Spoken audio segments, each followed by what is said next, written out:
Good evening, everyone. Good evening, everyone.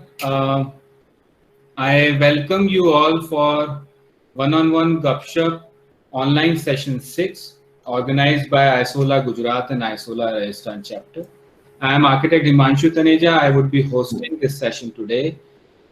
Before going ahead, I would request everyone to please mute your audio. Uh, Please turn off your videos for better clarity. We would be heading to question and answer session after the presentation. You can write your questions in the chat box after the end of this presentation, and whenever it is asked for after the presentation.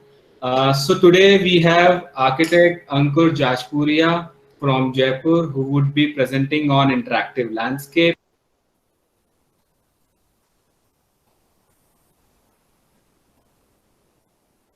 Himanshu, I can't hear you.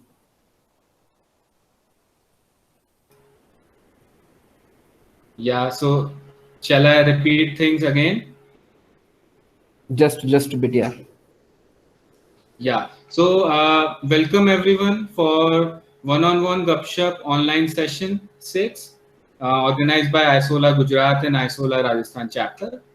And I am architect Himanshu Taneja. I would be hosting this session today, and I would request everyone to please mute your audios, to turn off your videos for better clarity. We would be heading to question and answer session after the presentation, and you can write your questions in the chat box after the end of presentation whenever it is asked for. So today we have architect Ankur Jajpuria from Jaipur, who would be presenting on interactive landscapes. Welcome, Ankur. Thanks, Himanshu. So Ankur has done Bachelor in Architecture from Iojan School of Architecture in year 2010. He has also done Masters in Landscape Architecture from CEP University Ahmedabad in year 2014. He leads a landscape architecture consultancy firm called Studio Aspire. His firm has won many recognitions like Bronze Medal Award in Japan International Garden Show in 2016. They have also won Innovative Creation in Johannesburg International Garden Show in year 2019. So Ankur, I would request you to tell us more about your firm. Yes, thanks for the intro, Himanshu.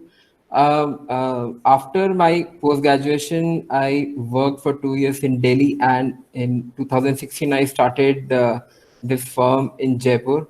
So as an office, we are a very small team, and we try to experiment and we try to try out different things. So I guess what we look forward to in future is more variety and more different kind of projects as a portfolio.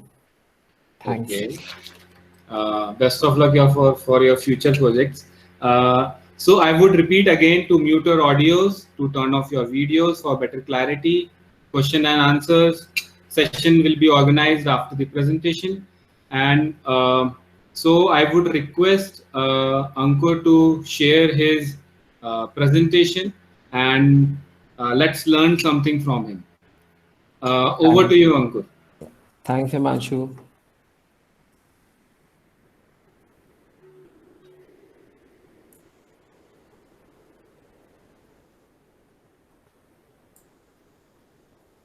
Is it visible, the window?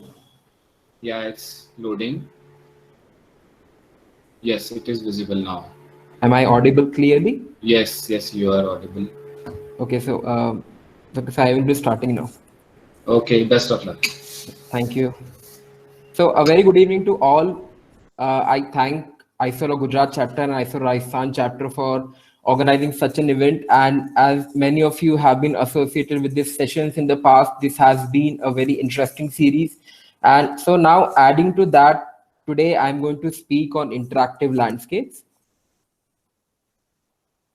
So if I talk about a general landscape design process, I feel there are many kinds of physical and many kinds of factors that affect that process. If you want to list down They can be context, the where it is located, the project. You're talking about the climate, you're talking about the type of users you're targeting, you're talking about the physical features on site, you're talking about the constraints or the restrictions for the project, you're talking about the build, which is the main architecture. But what I think is eventually it's the users which are finally interacting with spaces, and the kind of interaction that the users have, they can be of various types. They can be at a spiritual level, they can be in a more physical level, they can be more sensory, they can be more meditative, they can be bringing joy. I mean, the spaces can be bringing joy and happiness, sort of the celebratory spaces. uh, so in all, I mean, what I think is the functionality, the how the space is going to function is defined by the kind of conversations it has with its occupants or the users, and the space usage parameter, how it will be used, the parameters of usage for any space. I think it alters and affects the overall design process, and also tying the whole process together in different of these factors. So today I'm going to focus on about the interactive landscape, which is about the user-based design concepts in a different type of projects and what are their outcomes. So it's sort of, you can take it like how you can create a balance between what the design wants, I mean, what you want as a designer, and what is the need of the project, what the project demands. So we're going to talk about four different vignettes, or you can say four different snapshots of projects that being used by different kinds of visitors and users. So, I mean, if I speak about the first two, they are kind of very special. They have a very different usage. The third and the fourth are more side of hospitality and a public project. So moving on to the first project, this was as a freelance designer. So this was my first project, and to be thankful, it was a very unique one. I haven't heard about this format ever in my life, and this was the kind of very interesting project for me. So this was an international garden and flower show which was happening, which had been organized in Japan, in southern Japan near Nagasaki. And the 2015 theme, they had organized a competition. It was the residential garden module. So the overall format was you had to design a garden which is relating to your own home country. So that was the kind of the biggest challenge. Then the second challenge was the size of the garden.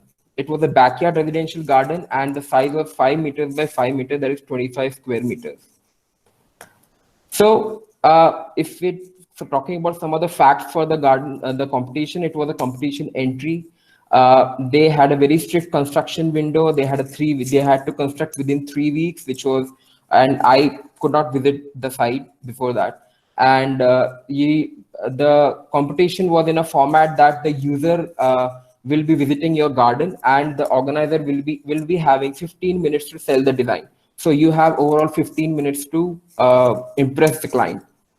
Again, we had I mean, we were competing with 17 other international designs. So unique, the innovation and the unique image was a mandatory one. The usage of the space was a priority, and the biggest challenge what I felt was we were coordinating with the translator. So we were telling him something and he was telling something to the Japanese guys. There was a lot of chance to get gaps in between. Talking about the campus where the competition was being held, this was the Huis Bosch. It was a Dutch theme park, and the palace was the Dutch theme palace. And the front gardens were this were the front gardens, and they were being used for display of all the gardens. The backyard was sort of their ornamental garden, which was not accessible to public. So right now, when we started the design process, we had no clue. We didn't knew what kind of people visited the place. We didn't knew what was but yeah, something we went ahead with is some set of word that we wanted to keep in our mind, where it had to be eye catching. It had to create that impact once you see that thing. And for selling it you had 15 minutes, but I guess to enter the garden you need just a second. So that second, how you create that second interesting, that would have played a very important role.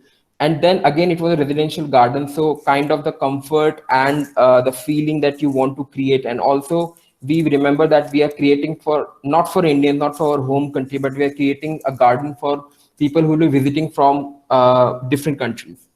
So we thought of, the first question that came to our mind was, how can we define our country, India, in 25 square meters? That was the major question. And we went through a different options, and went through different ideas. And the main concept we thought was, let's narrow down to a couple of words which will define the whole theme of the garden. So if you see this concept sketch, so what we started off was a simple space. We didn't wanted, I mean, much of complicated design. We wanted something to play with the elements. We wanted the pattern planting to the warmth, to display the warmth of our Indian culture. The vibrance of our Indian culture is very colorful, very vibrant. So the planting should reflect that. If you are talking about the culture of our culture, so sitting on the ground, and have we are sitting on the ground, sort of, it should be, we as Indians are more socially interactive, so the space should involve, more space, more room for interactions. So, but again, we had a question that how you will going to attract the visitor. So we need kind of one focal point in the middle, and that can be a water feature, because people relate in a better way to a water feature. So we thought, what image this focal element can have. Since we're talking about, we were representing India, so I thought, why we can't use like a peacock feather and convert into a water feature, which kind of ties down the whole design and then gives you a center point to look into. Moving on to the actual plan we made, so you can see that this was being we imagined that this was a house, and this was the entry from the house, and this was the entry from outside, sort of the backyard entry. And then you see there's a pathway which gives you a chance to interact with the space, to see around. You can see the layered and colorful planting, which kind of mimics the warmth and vibrance of the Indian culture. You can see this central water feature designed through a peacock through a feather, and this plaza where you can sit on the ground and enjoy the space. Some kind of visuals that we created, that how this thing will look in 3D. So it was a very tight space, 5 meter by 5 meter, and we wanted to do a lot of things. But I think if you look at the total scale, I think we managed some breathing space for the visitors. So moving over to the thing, we also oriented. We actually selected a spot in the plaza, the garden palace, so that it was facing the northeast side, which was the Indian auspicious direction. And if you talk about the most important part, the planting thing, we were given a set of plants which was available in Japan, and they were sort of 800 to 1,000 plants. They gave us the list, and out of that list we sort of selected things which were common to India and which were growing at that time of the year. We are talking about October, so it's kind of a retreating summer for them. So most of the plants were common to Indian species. So finally, we went there after the construction. I couldn't be there for the actual site progress. So, but they completed the whole garden in 2 weeks, which was great. I mean, you're looking at different construction things. So this was the whole setup in front of the palace, and this was the sort of the entrance. And I think seeing this image was the kind of a Swadesh moment for me, when you see your name and you see your flag, and it was very interesting. So you kind of relate the whole thing. And if you see the overall image, the water feature kind of ties down the whole space. I can see the planting which is flowing around. Another angle, when you see the plaza, which is kind of elevated from the ground, so you're not actually sitting on the ground, but you're a little bit elevated from the ground, so that you're sitting in a comfortable thing, and then you can see the comfort and the coziness in the space. Some element that talk about the layered planting, you can see we kind of use some kind of small elements like a traditional lantern, which kind of emphasized on the arts and crafts culture, very rich heritage that we have in India.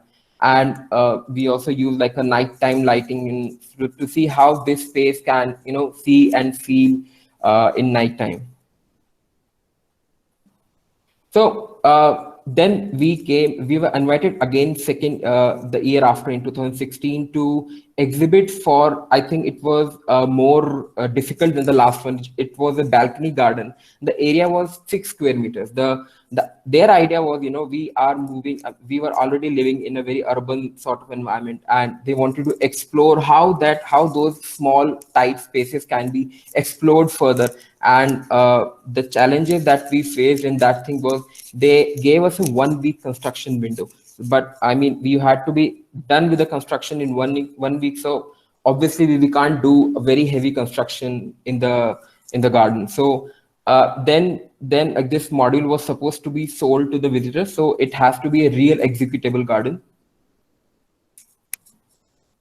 So again, we got on our papers and we thought that what should be done. And again, we had one question that hit us hard was what sort of magic can you do in 6 square meters? That is, I mean, you can say 3 meters by 2 meters, and you're talking about a balcony. So it can either you can design it into a very usable way, or either you can design it in sort of a utility way that you can keep your storage. Or so we took a concept of like a cocoon, like a very green cave. So you are sitting in that cave, and you're isolated from the rest of the world. So this was an urban setting, and what you wanted to create like a very small green pocket that can isolate you from the rest of the world.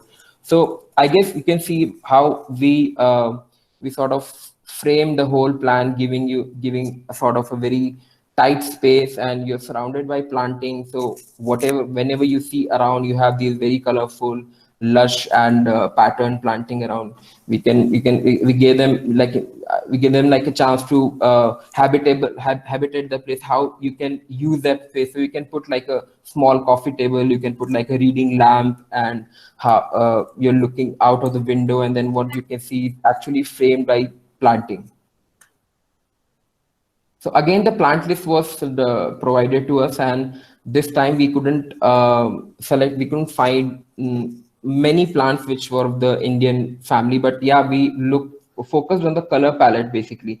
So thankfully we were coordinated with the site people, and then we formalized on some kind of planting palette. So if you see the images, they sort of kind of made a frame of the whole place, and then you see how when it was actually built. So we realized that it's a very tight space. You can see the chair and you can see the table, but I think the kind of setting that we wanted, I think it was working in kind of, you can see how this colorful green wall creeps up to the kinds of activates the whole corner. If you see the backdrop, it's more secluded, and then the plants take over in some time. And how in night time you can use it as space to read a book or have evening tea, and how these plants also liven up the whole scene. So third project that we are I'm going to explain is about a jungle retreat. It's a hospitality project in Tehla. It's near to Jaipur. It's about 100 kilometers from here. And I would like to thank Anodya Architects, architect Keerti Singh and architect Manish Mewara, to give us an opportunity to associate with them for this project. So talking about the whole context of the place, it's near to Sariska National Park. It's actually right outside the boundary of Sariska. So obviously the project would like to have a wild touch, a very native biodiversity thing. We had very challenging topographical site. We had rocky features on site. We had undulations. We had lots of up and down mounds and all. And then third thing we had was the architecture, which was a more kind of English county hunting lodge style thing. So already the setting was there for us to, and we just wanted to do something like an intervention in between, which would not feel out of the place. So talking about again the kind, we imagine the place, how it will be used. So we were considering, we were thinking about some of the terms, that how being myself, I'm living in a city, so how I want that space to be. I want that space to be, like my escapist thing, and I want to escape for the weekend for 2 days or 3 days, and I want to experience the countryside. I will go to that place. If I am looking for a very natural wildlife connect, I will go to that place. So if I mean the sort of all these sort of words which would came into our mind, and how these are going to now affect the design process. So when we started off with the project, this was the actual Google location. So you can see it had a rock on the northeast portion, and there was a very dominant storm water flow channel which was going through the site. And what we realized was, of course, we have the space usage thing. Of course, we have to take care of the users, and of course, we have a design to do. But there has to be a lot. The substantial component was the site development. We had to do a lot of things along the design process to make the site habitable for our design. So the first constraint we had on the site was the stormwater flow, which you can see from the Google image. So there, in the times of monsoon, the water was coming through from at a great speed from these areas, which was elevated, and it was kind of going through our building location. So and second thing, what we had was the site was already planted with 400 to 500 trees. The green dots on this plan you can see are the existing trees, and the orange ones are what we planted later on to create that wild theme for the whole project. So when we started, these are the existing pictures what we had. So you can see the site was already having that kind of wild touch, and it already had kind of those enclosures which you can imagine form those spaces what we were looking for. So we started off with the first major site development thing, which was we had to reroute the whole stormwater flow because we didn't want the water to bother us more. So what we did was we sort of the whole path of the stormwater, which was the old water flow was this. So we divided the whole water flow into 3 reservoirs. We break down the stormwater flow, and what happened was that when the water was coming, and we tested out before actually opening the property, we tested out it in the first monsoon. So the water was coming on to the site from 2 different points. So what we did, we break off the boundary, we brought the water in, we sort of made those percolation and recharge pit chambers in different positions, so that the water that comes doesn't go, we can use it for recharge, and we can increase the water table for the site. This particular water feature, the water reservoir 2, was we imagined this thing to be more of a visual ambient feature. So we made it in a more non-percolating feature, so that it can create that ambience, it can create that wild pond look for us. So you can see the water reservoir, the water reservoir, the non-percolating one, how we have these inlet points and the outlet point which feed these recharge basins. This is the picture of this recharge basin. So whenever this fills up, the water goes to the recharge basin and subsequently goes to the other one before finally going out of the site. So then when we figure out with this, so simultaneously we were doing our design process, how you will imagine this project. So what we thought was, it's already surrounded by Sariska. It is sort of surrounded by the wildlife thing. So why not let's give the users sort of a journey to remember. When they come inside, they can park their vehicles, and they can a sort of electrical vehicle can take you to this whole wild plantation and arrive you to the central building, which can now if you see the overall concept, it was that we were having like the main building blocks were arranged in form to enclose sort of a formal garden between, and the rest of it, the outside becomes more informal. So we have a formality in between and informality, a wild concept. So this was the final plan, and when you can see the red line, this was a very dominant pathway that we planned. So you come inside, you have a sort of a tucked in gateway, you park your vehicle, you have your cart pick up your luggage, and then you sort of drive around between the trees, giving a feel of the whole wildlife thing. And then you going through different twisting winding pathway, you arrive at this arrival plaza, which is sort of the reception. Now, even the building were placed, the architecture were designed in such a way that, it encouraged a sort of this pathway pattern which could happen. So if you see the overall layout, the eastern lawn, the eastern garden sort of formed a very recreational outdoor activity thing, giving us the major pond, and you can have you can have various activities along the pond. You can have various games in this lawn. You can have a small play area for the kids, and sort of now this the southern pathway more becomes densely sort of a orchard walk, when you can these were all the fruit trees which are planted at this edge, so you can have organic fruits in this area. So I mean, if you're talking about the visitor thing, we are talking about various different experiences.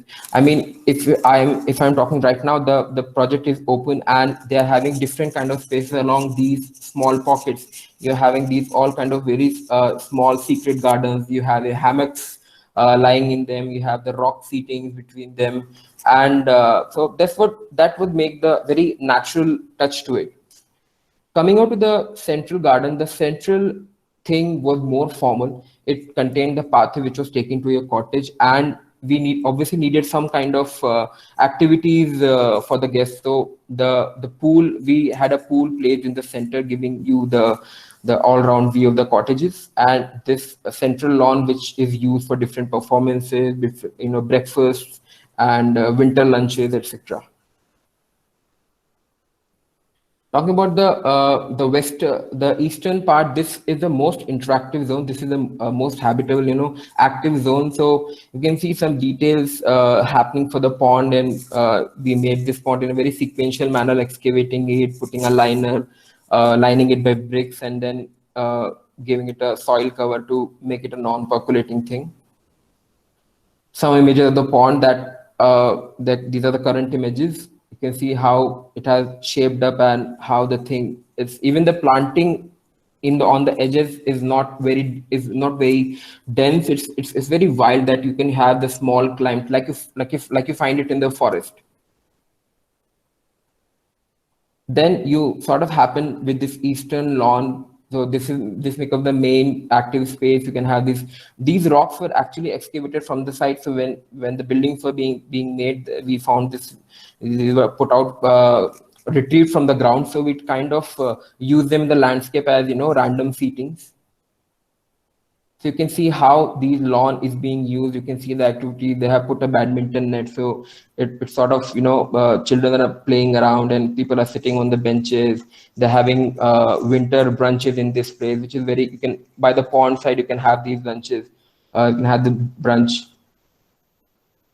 So also in terms of material, we wanted the project to be on a very natural side. So we tried to use minimal of stone and minimal of concrete. So even these winding paths, we can say we made it in gravel and ram dirt. So we just made these sort of local stone retaining walls, and then you can see we edged it up with stone putties on the edges. So this is the final look. This is the final thing of the pathway. We are not going to top it up with anything. So you are now looking at like sort of a very natural path, and you can see what kind of winding and twisting pathway effect it has on the whole project. There's sort of very small secret garden lawn pockets you can see happening along the pathway. So, I mean, if you see the whole project, all these pockets are, the visitors are free to roam around. They are encouraged to spend time outdoors. And I guess that is what eventually we want from a project. So when we move to the more formal part of the project, this is the central lawn, which we have the raised pool you overlooks to the main block. This is the main block, so now we are sitting here and we're facing this way. You can see the pool deck. It's more open. It's more interacting with you have a very nice view of the northeastern hills that you have from the pool. This is when you come out from the main block, you arrive at this plaza, and this is the central lawn, which is divided into two kind of platforms, which are being used for various performance areas and all. So this is from the roof of the main block. You can see the pool. You can see the back cottage. So, I mean, in terms of activity, this central lawn is also used extensively in winter. The hotel, they lays out its table for various activities, and even in the night time they can use be for bonfires. So talking about little smaller details and little elements that we tried to use in the project. So we sort of didn't wanted to use plastered walls and RCC walls, and so we got this local stone and made all these retaining walls on sort of those exposed stone masonry that is, and you find excellent craftsmen for that in Sariska nearby areas. The rocks which were excavated from the site were used for signages. So if you see this is the Sariska man, the main signage of the property is like this. And also the signages are being used for in front of the cottages. So all the cottages are being, named with different tree types. So these rocks are being used for that. And even this particular project is very important about the involvement of the client. So client was very excited, and they were very involved with the project. So they also started giving suggestions. And they were giving, those were very important. So you can, for example, these small pocket, the empty pocket, they sort of brought these lanterns in, and they wanted that, see Ankur, we don't want any external lighting for the project, so we are going to give these lanterns to the visitors, and they can hold these lanterns, give you the villager kind of feel, and then you can roam around the property. So and they got this thing painted by the local artists. So these kind of things, I guess, they gave this project a very good touch. Now, moving on to the fourth project, this is, if I compare the rest of the project, this is a very extensively used project. The main USP of this project is we are imagining humongous amount of people will visiting this place. So this is in Sri Rani Bhattiani Temple Complex. It's in Jasol. It's almost 2 hours drive from Barmer. The client is the temple trust, is the Sri Rani Bhattiani Mandir Sansthan. I again would like to thank Anodya Architects for giving us this opportunity. So the total site area is 11 acres, which combines the temple complex, the residential complex which is planned, and the parking area. So it has been going on since 2015, and we are looking to inaugurate in sometime next year. So talking about some of the history of the temple. So Jasol Mataji temple is a very ancient temple, and it has a huge fan following in the Western Rajasthan. So mostly the village, the traditional community, the village people, they have this following, and we look at, they have this 5-6 fairs all around the year. So we imagine the footfall to be it escalates from 10,000 to almost 2 lakhs per day. Talking about the context of this project, it's based in Western Rajasthan. So we are looking at high temperature variation. We are looking at very scanty rainfall. We are looking at the occasional dust storms and very bad soil quality. The second most important context was the amount of people the campus is catering to. Right now, if you see, it handles almost 10 to 15,000 visitors per day, and we are talking about the main melas of the year. They reach up to 2 to 2.5 lakh people per day. That happens for 5 to 6 people a year, 5 to 6 times a year. Sorry. So they are mostly village people, and so the kind of handling, the kind of management becomes another task. Another context that we have is the very robust and impressive architecture. So it's designed in Rajasthani heritage architecture, and it sort of has a very dominant presence on the project. And it has a very strong image, which is also related to the local visitors, because they relate to this language, and I guess they love this style. If you look at the whole campus, you can see on the on the left hand side, we have the temple complex. That is the one part. We have the residential new campus. That is, so earlier we only had this campus, and now we developed in another campus, which was the residential one. If you see in the back, we have the parking area, which is in the green. So talking about the main circulation that happens right now with the blue line.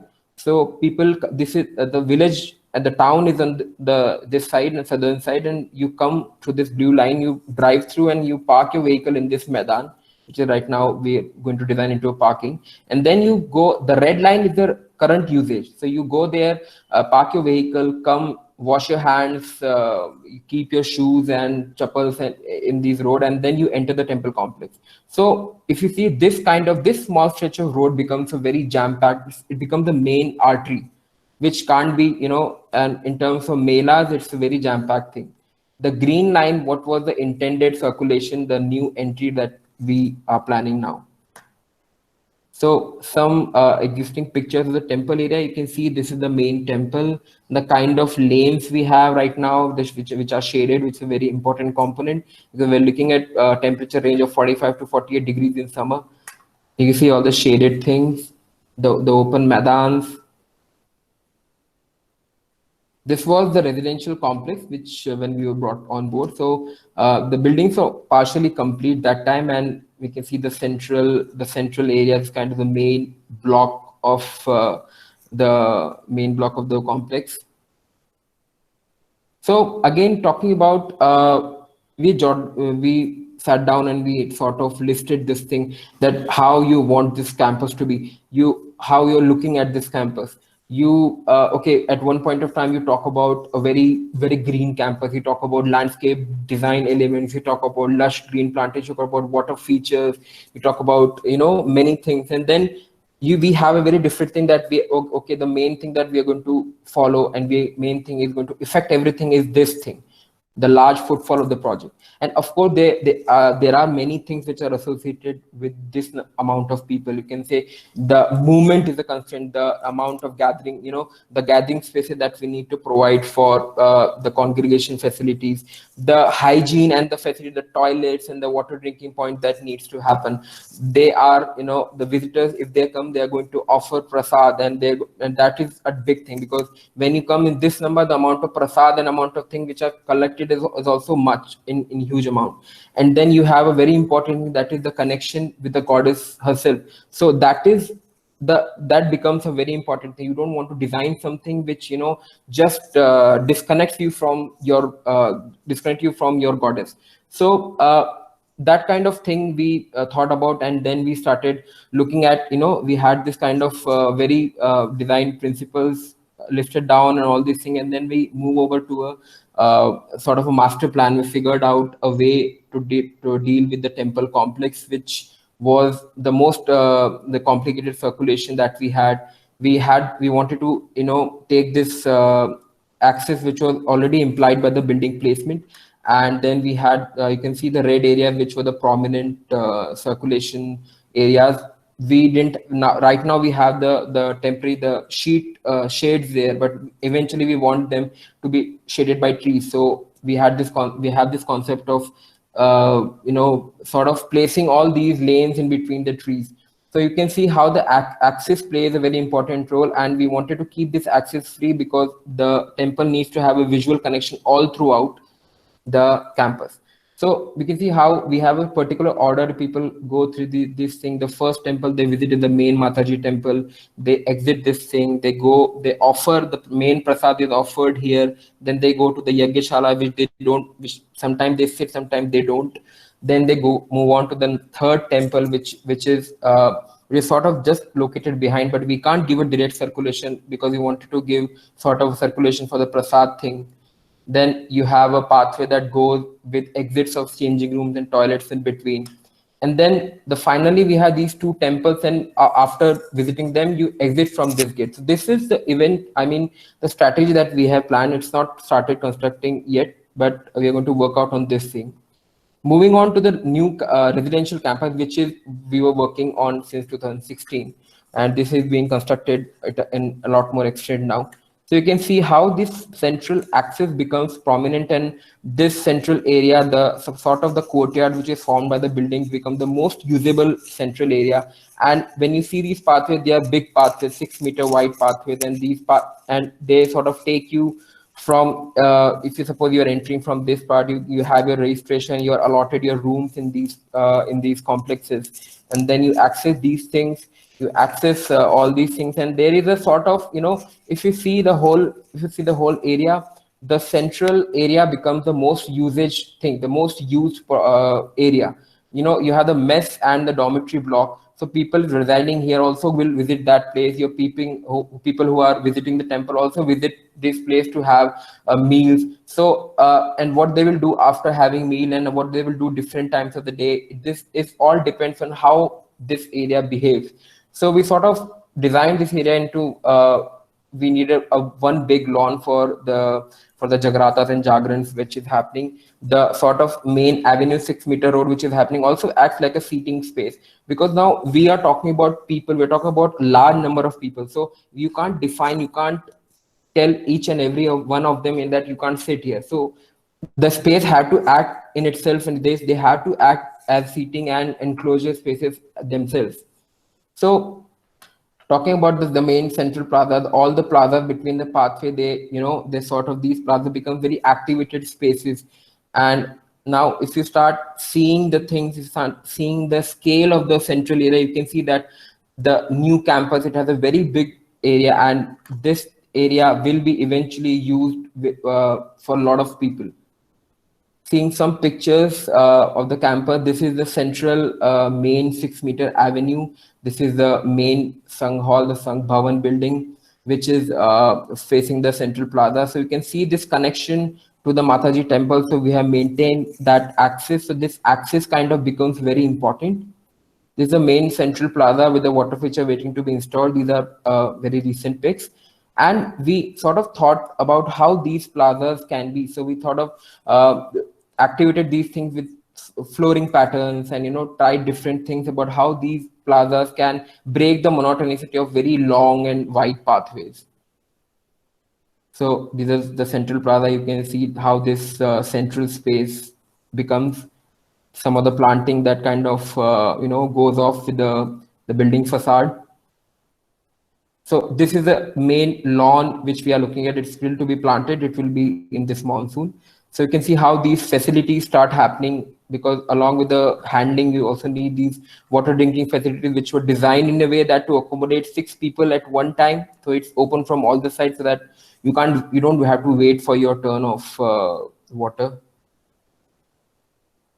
Some other details that also happened along with this is a very boundary wall, like a palatial boundary wall with these kind of art features on columns and metal openings.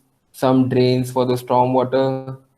Parking progress happening. We thought of this parking as a big jungle, and your cars are parked beneath them. So it's going on. And so eventually we are now working on this temple complex. It's in progress. And just to give you an idea about the kind of people, the sort of people we are handling, this is the prasad distribution, this is the lanes that we're talking about. So we are now trying to do a mock-up of the whole thing, and because we don't know yet that if its layout is going to work or not. So we are getting that. So in the end, I want to say one thing, like as a landscape architect, as an architect, or as a designer. So during the design process, we try to interact with ourselves, and we literally speak to the design and establish that need of a dialogue and a conversation with, there are different components of a design. So I just want to say that that conversation, that dialogue that interaction is required for a good process. Thank you.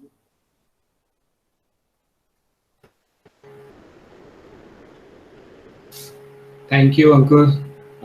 Thank you for the wonderful and smooth presentation. We really enjoyed that. We really enjoyed the variety of landscape projects which you have done, which surely demonstrates the field's diversity, and like ranging from the balconies to a backyard garden to the religious campus. So we also appreciate your user-oriented and site-oriented approach. So thank you once again. I hope you are ready with the question and answer session.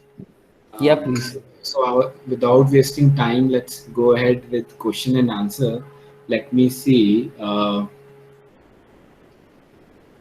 we have one question. First question from Venkata Lakshmi. So she asked that, do you think the sitting of building blocks could have been more responsive to the drainage pattern of the site rather than realigning the major drainage line. I think she's talking about your resort project, I suppose. Okay, so Third project, yes. yeah, there is a. So I think the overall the concept of the design was to bring a formality in sort of surrounded by informality. That was the wild concept of the whole thing. So the building were deliberately planted and planned in that fashion to create like a sort of courtyard, a sort of formal garden in between. And yes, we had the stormwater challenges with that layout, but I guess the way we had rerouted it along the stormwater strategy, I think it is working and it's not doing any harm. I hope it answers the question. Okay, so thank you, Ankur. Architect Shishir Raval asked, it's a general question like, um, he wants your views on that. That how can we convince like our clients to have lawns, to not have lawns in dry and hot areas, so and still achieve comfort and cool environment. So can you comment on that? Yeah, to answer this thing, if I talk about the Jasol project, the fourth project, earlier we had, I mean, the design didn't had any lawn. The central area was a gravel court, and that was the idea because the lawn, obviously, we have water scarcity. uh, we had gravel court and then it was surrounded by trees, so we have planted trees on the edges, and the central area becomes more kind of circulation space. So if I talk about convincing the client, uh, we actually told them that, we told them the water analysis, how much lawn you were talking about and how much water it is consuming. But now, since why we have converted into lawn, because they have got their own pipeline now from the Narmada Canal. So we have a good water supply. So that's why we are converted into lawn. But I always try to I always keep make aware client about the kind of water usage we are talking about for a lawn. Yeah. Okay. So Mr. Sandeep Patil is asking, so can you elaborate on your planting specifications which you used for your Japan Garden Festival project? How you work that out and how? What? Okay, the thing is, if you see the main concept, I had it in my mind what I wanted in terms of planting. Like if I just talk about one instance, the water feature, I wanted cannas to be planted along it. I wanted the amalthas tree to add color. I wanted the jacaranda thing to add color to the whole garden. But we received a list of 900 plants and 55 trees which were available in Japan. So what Yeah. I did was I actually compared both the things and selected them out of color and whatever is growing in that climate. So that was the planting process. So yeah, thankfully we found like 10 to 15 species which was common in between, and we tried to put that in more quantity. Yes, this is always a challenge of like incorporating Indian species in other climates, and Yes, yes, yes. the planting palette reduces in that case. Yeah. Mr. Soumya Yogesh, sorry, I think Miss Soumya Yogesh is asking, have you taken any measures to handle the evaporative losses in your resort project or in the water bodies which you designed in the Sariska Tiger Reserve project? Have you considered Yes. the water losses? Yes, so that was, if you talk about the main reservoir, that is the ambient reservoir. Apart from them, all other reservoirs only filled up during monsoon season. So the main reservoir obviously has almost 2 to 3 feet evaporation loss every year. But as to keep the hotel running, it's sort of a commercial thing that we top it up in summers in like April, and we top it up with water, and after the evaporation loss the monsoon fills it up again. So there is like once or twice top it requires for the pond. That needs to be done for the commercial value of the whole property. Okay. So, Manivanan R is asking, Did the planting scheme of that religious temple complex project, did you consider any cultural principles, the strategies, did the planting strategies incorporated that? The major challenge that one of the major challenge was the soil quality of the place. Uh, it is facing sandstorms, and the kind of soil we have, it's very salty. Kind of salt we have, it doesn't allow trees other than neem, karanj. You can see these trees grow a lot. Rohera, then you have the juliflora. They are plenty there. So what we did was the trend.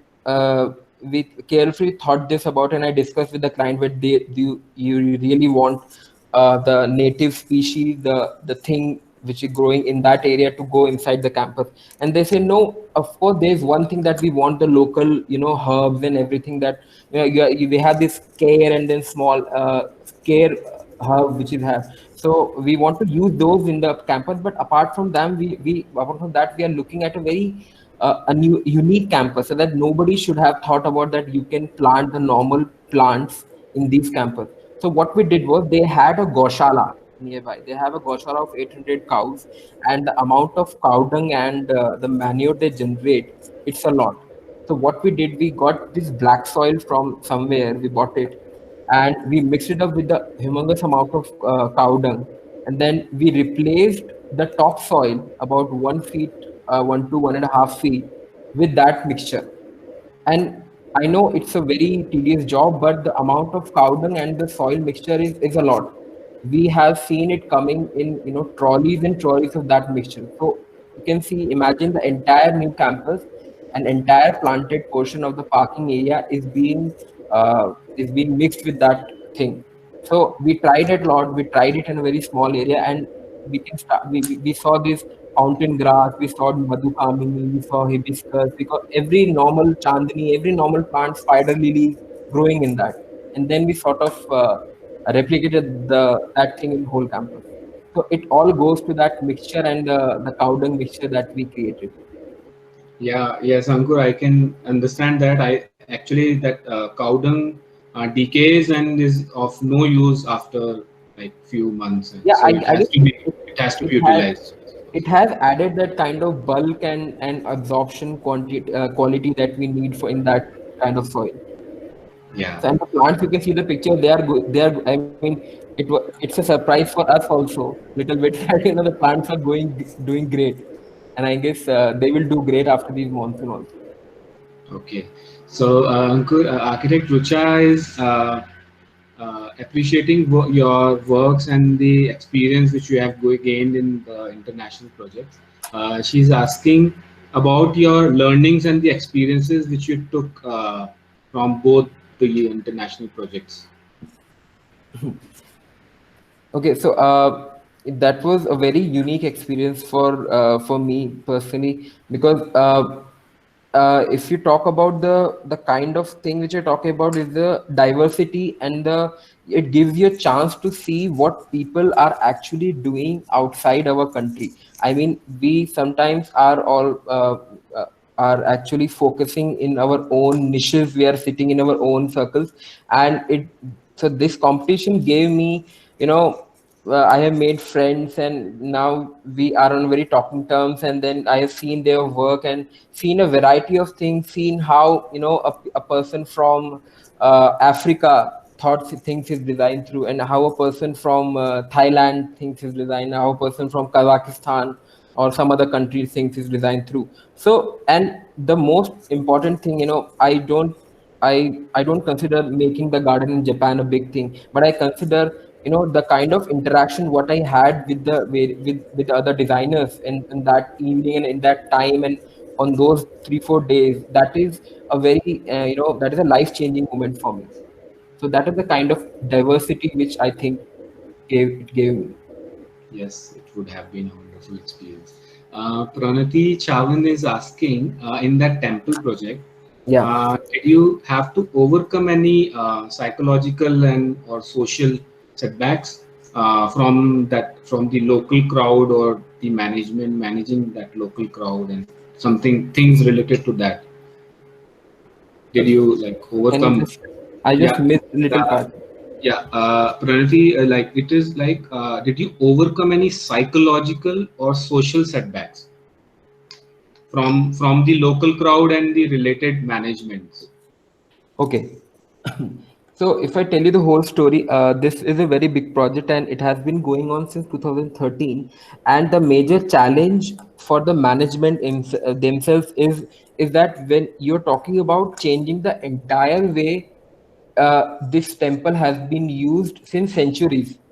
So I mean, you're talking about many people, generations are coming to this place, and when you're telling them, okay, suddenly you see that okay, you don't have to come from here, you have to come from there.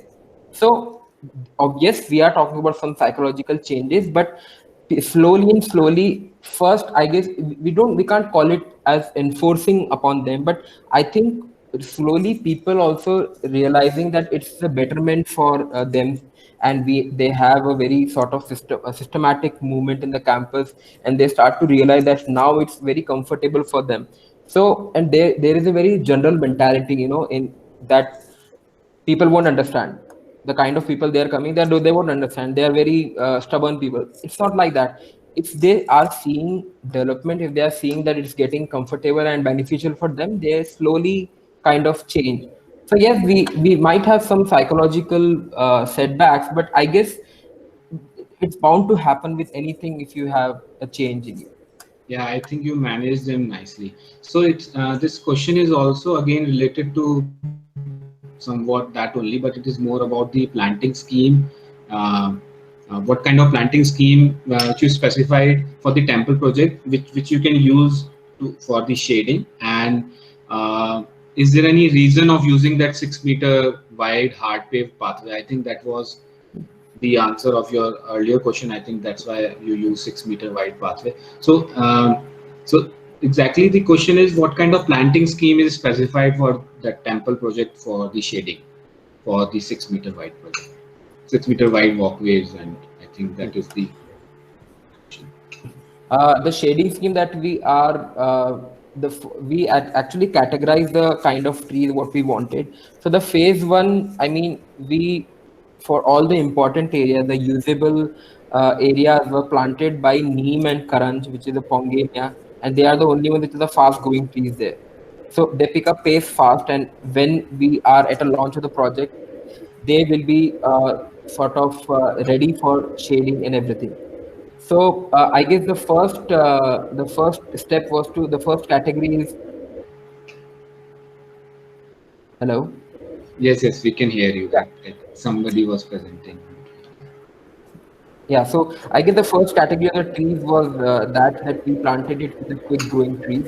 So that 6 meter, the 6 meter main avenue is planted alternate species of neem currants with insertions of Bohemia, the Kachnar, Desi Kachnar, and Champas in between.